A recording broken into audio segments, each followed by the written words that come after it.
अहमदनगर जवळच्या नागापूर ग्रामस्थांनी 1974 साली आपल्या जमिनी औद्योगिक वसाहतीसाठी दिल्या। पण त्याच वसाहतीतल्या सन फार्मास्युटिकल्स कंपनीमुळे गावकऱ्यांना प्रचंड त्रास सोसावा लागतोय। या कंपनीत केमिकलचा वापर करून कॅन्सरवर औषध तयार केलं जातं। मात्र कंपनीतली घातक रसायनं नागापूर गावात जाणाऱ्या ओढ्यात बिनधास्त सोडून दिली जातात। त्यामुळे ग्रामस्थ चांगलेच संतापले।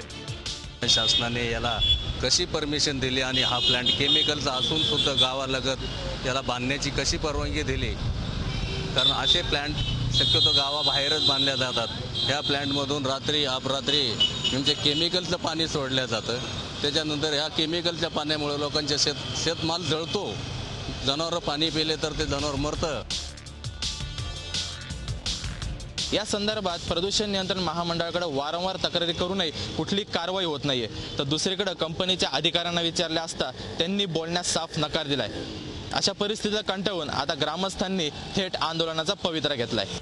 सन फार्मास्युटिकल कंपनीनं रसायनयुक्त पाणी सोडू नये यासाठी ग्रामपंचायतीनंही कंपनीला वारंवार निवेदनं दिली, पण काहीही होत नसल्यानं ग्रामस्थांनी आत्मदहनाचा इशारा दिलाय।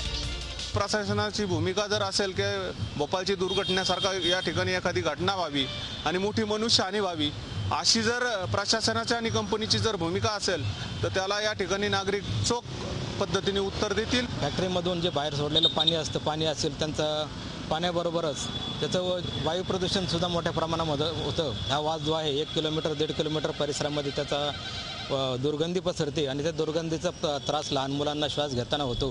आणि मला वाटतं भविष्यात हे सगळे त्रास जर कमी करायचे असतील तर शासनाने तातडीने त्याचा विचार केला गेला पाहिजे। करोडोंचा नफा कमावणाऱ्या सन फार्मास्युटिकल्स सारख्या कंपन्या सरकारकडून अगदी कमी किमतीत सुविधा मिळवतात।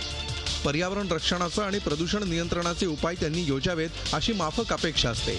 पण वारंवार सांगूनही ते होत नसेल तर अशा मगरूर कंपनीवर सरकारनंच कारवाई करायला नको का?